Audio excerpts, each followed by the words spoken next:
Teachers are natural innovators, entertainers, and problem solvers.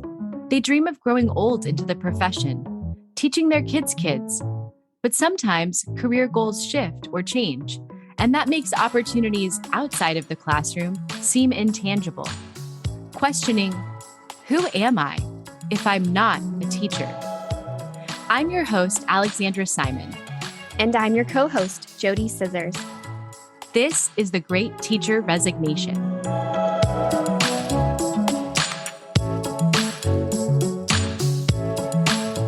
Today, our guest is Kristin Keiser. Kristin is a former teacher of 12 years, current program coach, and owner of the vintage design company, Three Dog Design and Finds. Welcome to the show today. Hi, thank you so much for having me. Well, thank you for joining us. I've checked out your LinkedIn profile and I saw that you have a theater background. So as a former thespian myself, I know that my theater experience was paramount in making me a successful educator and also in the role that I have now in project management. And I wholeheartedly believe that your background in theater, which in the beginning led you to writing, editing, and acting, prepared you for all of the career options that you've taken so far. Well, it really did because, the 12 years that I taught, I was an English teacher for high school. And the reason people engage with theater is really just because of stories and storytelling. And so it was a natural extension of that love of storytelling that I had just to bring it to a different environment. And, it's funny, I left, but that's probably the thing I miss most about teaching is that performative aspect and just being immersed all day, in stories. But alas, we all know that's not what teaching is for 8 hours a day. I think one of my most, memorable teaching moments, and my students might even say the same thing, was when I integrated theater into teaching writing. I would like write a sentence and then I would say, okay, now let me act that out. Was it theatrical enough? Do you really get a sense? And then we would rewrite it and then we would act it out and they would be like, and then they go rewrite what they were writing. And I just loved doing theater when I was teaching in any aspect of or whatever subject I was doing. What I loved is, obviously I taught drama for a couple of years and then I brought it into my English classroom. But the thing I loved most about it were the kids who may have struggled with the kind of like traditional academic things, vocabulary, grammar, writing, who would thrive when we did performative aspects with the literature. I mean, I had this one kid, he was such a nice kid, but like he struggled a little bit.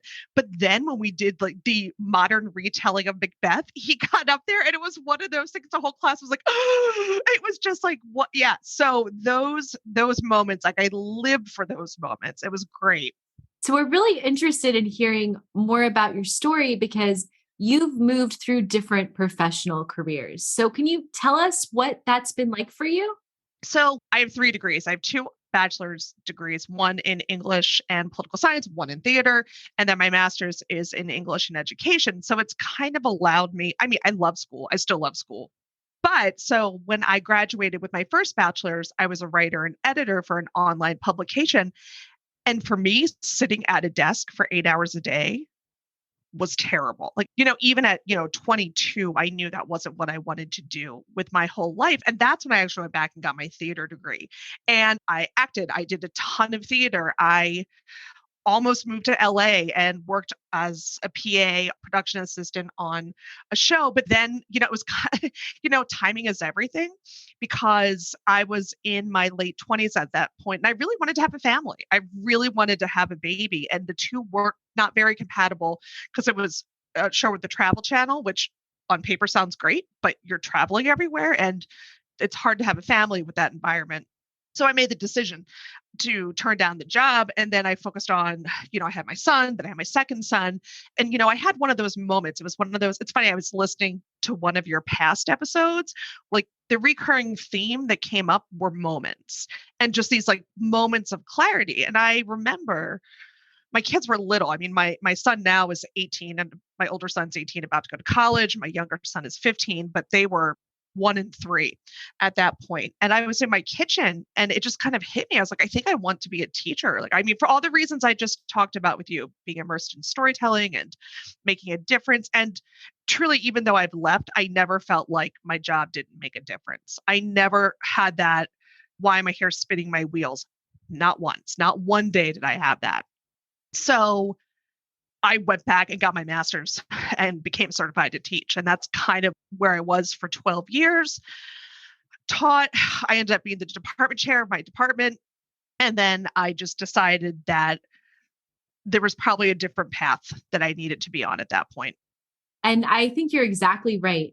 The time that you spent in the classroom, you made a difference. And I love hearing that you know that it was valuable. You appreciate that. I think all teachers, we do. We think about those years. We remember those students. Their lives touched us. It's not just like we touch their lives, but I think about those students and it's just amazing to be able to like find them sometimes on social media. It does feel like a win when you see a kid grow up and then really do. And, I taught seniors for years, and that they were my favorite age group to teach because they were right on that precipice of adulthood. And they would come to me and we would just talk. We would talk about, life, because it's English and you can do that. So many of them said, like, how do people have it all together? And I'm like, it's a lie. We don't have it all together. Like, adults are just basically muddling through like the rest of you. We're just older. Like, that felt really valuable to me too. I love the connection with kids. And frankly, I'm a different person. The district I was in really had a lens of equity and teaching through a lens of equity. So I am a far better person. And my viewpoints have completely shifted. It's huge for me personally. And that, even though I'm not there anymore, like, that's a permanent imprint on who I am. I think that's one of the biggest takeaways that teachers have is the impression that their student population made on them and how it helps shape them and expand their lens about the world and other people. But I want to go back to something that you said pretty early on, which was like sitting at a desk. This was something I really struggled with when I was thinking about transitioning, because my idea of the rest of the world and other careers was like a desk and a computer. And so like that literally just like a wave of depression was just like going over me thinking about sitting in front of something. And I was very mobile. I was always like on the floor with my students. I was at recess. Sometimes I was on field day running with them. I was super active during the day. And I really had a hard time sitting. Like when I would do guided reading, I was like, okay, I got to get up. I need to move around. And so when I transitioned that first week, I was at a desk and I was still having this like wave of like, I am too stagnant. I need to do something. I need to go for a walk. And then as the weeks went on, I figured out what I was doing was creative. And I ended up getting a standing desk and I would take my walks, but the work I was doing was very creative. I'm a maker. I create things. I produce things. And I realized it wasn't necessarily the movement all day that was keeping me going. It was actually the work that I felt inspired to do and to keep doing. And so now, like working from home, I'm sitting in front of my desk all day, standing or whatever, pacing while I'm talking on the phone. And I'm getting that activity that I was so scared to leave behind. Well, and for me, it's funny. I'm looking at my standing desk right now and my bike peddler and all the things that I do to be active. But the flip side to teaching for me is, coming back to this idea of moments. At a moment, I was getting ready for work, and I would usually be at work around 6:15 in the morning just to get everything done. And that was challenging. I think that was part of the reason I decided to leave. I had no energy at all to do the physical things I love, like walking, yoga, weightlifting. Like by the time I got home from school, I would just collapse into a heap on the couch because I was so spent physically. So sure, I wasn't sitting at a desk all day, but there was no space in my life to do the things that physically that I valued for my mental health and my physical health. That was a big wake up call for me when I decided, hey, maybe this isn't the life for you anymore. It's okay to try something new again. And I think because I had multiple careers, I know people can start over. There's a thing that happens with teaching. And I think it's if you read like the forums and, online social media, there's this mindset with teaching that you're in it for 30 or 35 years. And I challenge most people to stay in a job for 30 or 35 years. It just doesn't really happen that much in 2023. So there's that. And it is okay to give yourself permission to figure out a different path. And listen, I fully will embrace the privilege that I have. I have a spouse and he has a job that keeps a roof over our head while I could take this time. That's not a luxury that everybody has. I recognize that. So that's a huge component to my story, but also knowing that having done the change before didn't make it quite so scary, even though I think there was a lot more emotionally wrapped up into the choice of me leaving. Like when I left editing, I don't think I had a career crisis and kind of a personal crisis. I just took another job. When I decided to leave teaching, it felt like a personal failure to me on some level. Can you elaborate a little bit more on that? Because one of the last years that I taught, I mentored a teacher that was coming from a different career. What were those like revelations you had going from career to career to career? I would say my big revelation is this. It's my approach kind of in midlife to work overall, and where does work fall into my life? I almost feel like at heart I'm Gen Z because I'm like, yeah, quiet quitting, good for you. So I get it. Because quiet quitting isn't quiet quitting. It's just setting appropriate boundaries. Doing your job within the scope of what your job duties are and not doing all the other things. Right. I mean, don't get me started on the fact that teaching is a pink collar career built on the backs of women who were expected to go above and beyond and work more than the contracted hours, which also makes me absolutely enraged when I, see people like, you get summers off, you work 35 hours a week. There wasn't a week that I worked 35 hours a week. I don't know any teacher who did. I know lots of teachers and some set different boundaries and approach things differently because we're all unique individuals, but truly, truly, truly, I don't know of any who stuck to contracted hours. And my first job was great for a lot of reasons. I actually met my husband at my first job. So winning, that was positive. I worked with great people. I just didn't like the work I was doing. And so then I went to another job that I ended up getting laid off from. And it's like I liked all the things surrounding the job, the people, the freedom, the creativity, but the job itself wasn't really for me.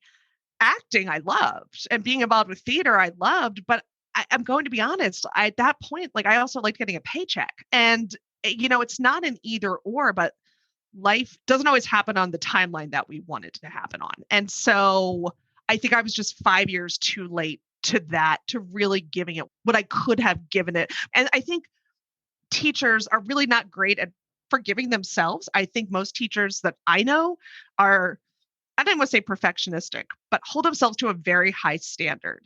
And in a system that is as flawed as education, and then with this match of teachers kind of holding themselves to that standard, that mismatch, I think for me was like my moment when I realized I am doing everything I can. I am giving so much more to this area of my life than I'm giving to my family and to my children. And it's still not enough. It's not enough.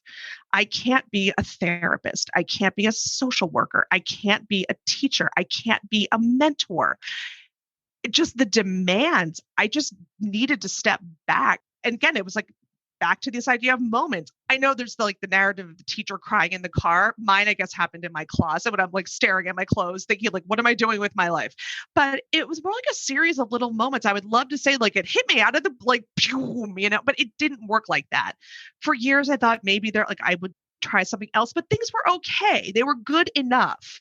And my husband very wisely said to me, at some point, they won't be good enough for you. And you'll know that your friends aren't enough to keep you there. And, this isn't enough and that isn't enough. And he was right. And I think COVID really, just coming back from COVID, just crystallized for me that we only get so many trips around the sun. And if I wanted to make a change, no one was going to knock on my door and make it for me. Well, you're a really good storyteller because I'm having a physical reaction to the way that you're describing those feelings and those aha moments and that itch, because I've completely been through all of that. And it is such a physical experience. Even when you're so laborious in the role that you're doing as a teacher, that emotional toll. Well, and it's visceral. I mean, and the thing is, it's going to come out somewhere. And for me, I started having panic attacks. And that was kind of new for me. And I realized, I was working in conjunction with a therapist. Again, I'm a big believer in mental health as being as important as physical health. And my therapist and I were talking, and I just said, like, I can't do this anymore. She's like, I understand, like, you don't have to do this. And so I don't want to say she gave me permission, but she gave me perspective. And that perspective is what I thought I was losing. I was getting this kind of tunnel vision that I realized that once I kind of got out of that tunnel, that it wouldn't be easy, but I would figure out where to go. I would figure it out. I would land okay. I think we have this mentality that like everything has to be perfect at work. You have to love the job. You have to love your coworkers. You have to be happy with your hours and your schedule. But kind of like you were saying with Generation Z, like I'm okay with work not being my whole life. But that was so hard for me to let go of because when I was a teacher, work really was my whole life. I woke up and I was thinking about work. I got to school and I was working all day. I left the schoolhouse and I was thinking about work again. Even in the summer, we had a whole episode about summers off. Like you're never really off the clock. But at the same time, America, the United States, we have this workaholic culture. Do teachers ever get put in that bucket of workaholics? Do people ever talk about teachers as workaholics? Well, teachers are workaholics. We are, but no one ever says that we are because it's like seen as something different. You hit on a lot of things that I want to talk about. One, this idea of passion and passion for a job. This is, I think, a very American view about work, and we need to be passionate about what we do. No, I think people need to do their jobs and do them well. And have that be, life is, it's a pie and that's a piece of the pie, but it can't be the whole pie. It can't be because work won't love you back. I mean, that's the name of a book. It will not love you back. But it took me so long to figure that out.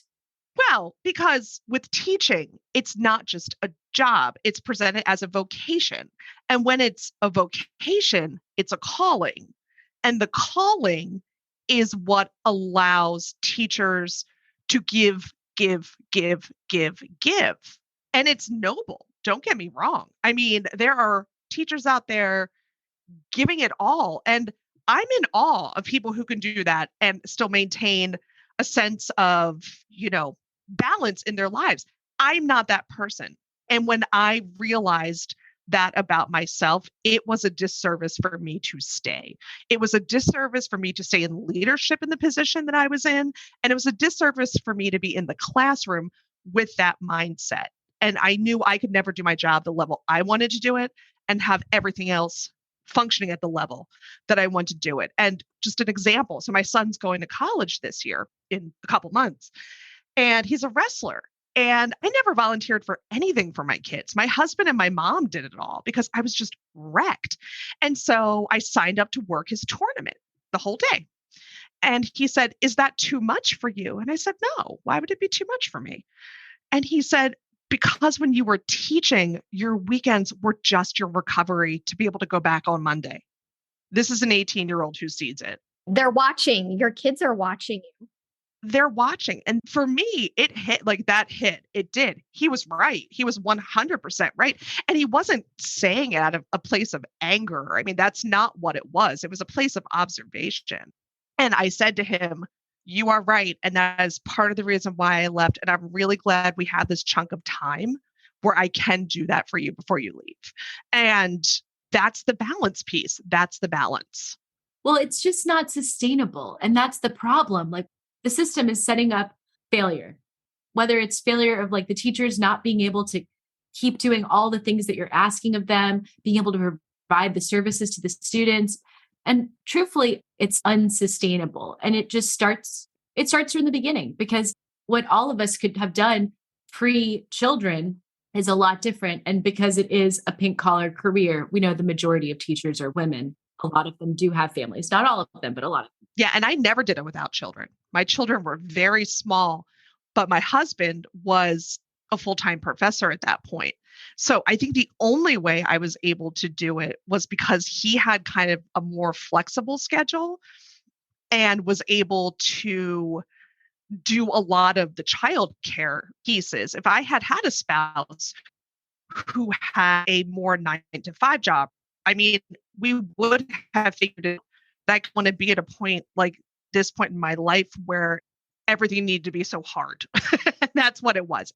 It was so hard. And I was thinking about that when you said you got to school at 6:15, because I knew you had children. I'm like, I'm getting to school so early because daycare doesn't open that early. Right. And again, that's my husband. Like they had a daycare on site where he taught. So he was able to take them to school. And even with those really good scheduling things that worked out for us, I was still working on the weekends. And being a new teacher and having kids, that was something else. That was something else. But, that had obviously subsided after the first couple of years. And I think it's okay for people to realize what worked 5 years ago, what worked 10 years ago might not work right now. And that's okay. We all go through different seasons, and the timing worked out well for me when I transitioned out. My husband is in an extremely demanding job right now, and I would not be able to support him in the way that I am if I was still teaching and unable to do a lot of the things that you described, that your spouse did when you were teaching. So many parallels between your story and my story, and I think a lot of people's stories. It's a universal story on some level. I mean, the elements, not my story won't mirror everyone's story, but there are glimpses and echoes that I think just reverberate with a lot of people. And Ali and I always talk about how the weight of the teaching profession should not be on the young people either. And that's where a lot of the young teachers get taken advantage of. They say, oh, they're new. They'll do this. They'll do this. Let's keep piling it on. But that is not how you retain teachers. And so even the incoming new teachers, it's going to have to be approached differently. And they're going to have to teach them how to set boundaries. And they're going to teach them how to live a sustainable teacher life, because the expectation right now is like, oh, they're young, they can do it. But then that's all that they know. And then they try to keep going at that same pace. I had a really good friend of mine who was just a fantastic middle school science teacher. I saw all the things she would do at home. And when she got married and started a family, she could not do, she kept such detailed records of how her students did on every single assignment because she wanted to go back and reteach the things. And she was like, I just can't do that anymore now that I have a family. So I can't be a teacher anymore. And I was like, no, like 50% of what you gave is still more than what most people were giving to be like, because she was just so above and beyond. And so I think we put that pressure on ourselves. Well, I think there's two things at play here. There's issue one, am I still effective at my job? And then issue two, do I still want to be doing this job? There's intersectionality between the two, but I was still an effective teacher. I was a good teacher up until the day I decided not to be. I was always growing and learning. I knew I could always improve, but I was solid. It doesn't mean I wanted to do it for 5 more years or even 1 more year at that point. So there's also this weird idea of leaving a job. And frankly, I taught in a well-paying district. The money was not the issue for me. I know with so many teachers are so underpaid, but for those of us who work in urban areas, a lot of the time our salary is a little bit higher. It wasn't the money. It was truly, truly, truly for me. It was just the conditions that teaching put upon my entire life. I'll own that too. I own that as like a function of my personality. I can't point to the entire education system and say, it was all you. It wasn't. It was what I brought to the table within that system and what I was willing to accept within that system and what I was willing to walk away from as well. And what I really hear throughout your story is that you got to a point where you gave yourself permission to leave teaching, and you had people along the way that were listening to you, that were there for you, that were offering you counsel, whether it was your spouse, whether it was your therapist, whether it was probably other friends and family that were there along the way, because that's the hardest part, is kind of saying, it's okay to do this. It's really hard, I think, to get to that point. Some people, like myself, you have this big thing that happens and you just have to make a choice. But like your story and JoDee's story, it was like slowly, okay, it's time. I'm going to make this transition. And I want to touch on one last thing, transitioning into your current job. I also work in the project management space, and I find myself using my teacher brain skills daily.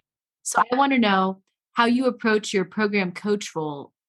So the other thing I had to wrap my head around was, going from this go, go, go mentality with teaching, and I left, and then I took a part-time role.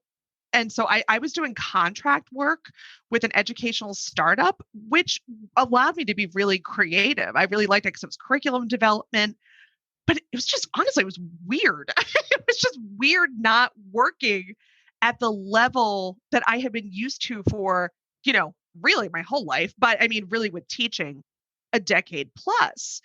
And I still do contract work for them. And so using my teacher brain on the curricular side of that is great. I really do enjoy that. And then I recently have started with my new company. I'm still in the middle of onboarding. It's also part-time. So I would love to be able to tell you more, but I'm still in that onboarding process. But it's funny because even I'm like, oh, onboarding, I forgot that was a thing. Because, with teaching, it's like, good luck.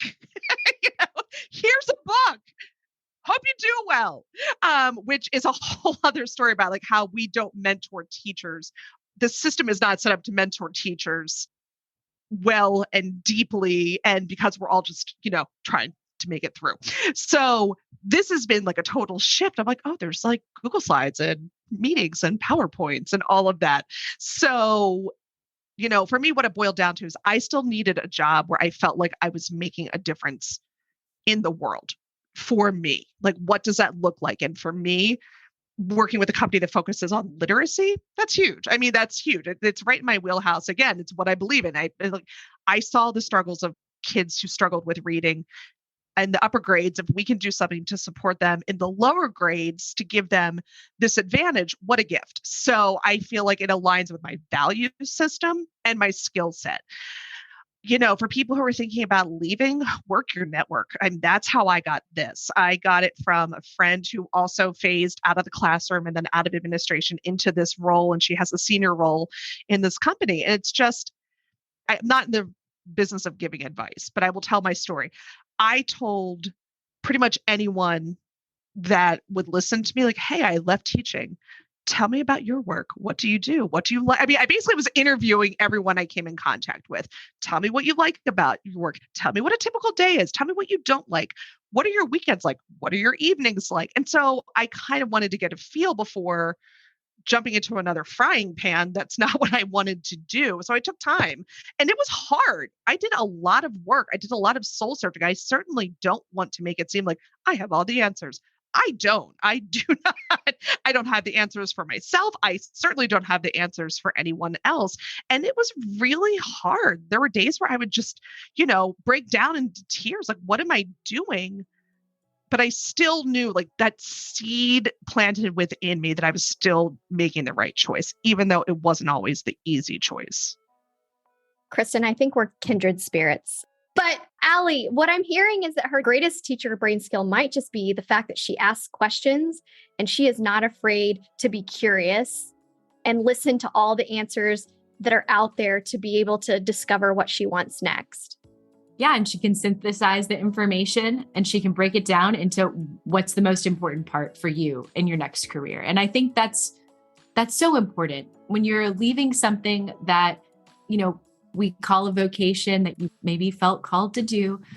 You need to explore what options are best for you. So I'm really grateful that you came on the show today, Kristin, and you shared it with our listeners, your wonderful story. You are a fantastic storyteller.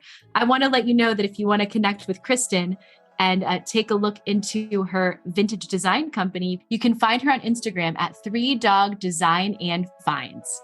It'll be in the show notes.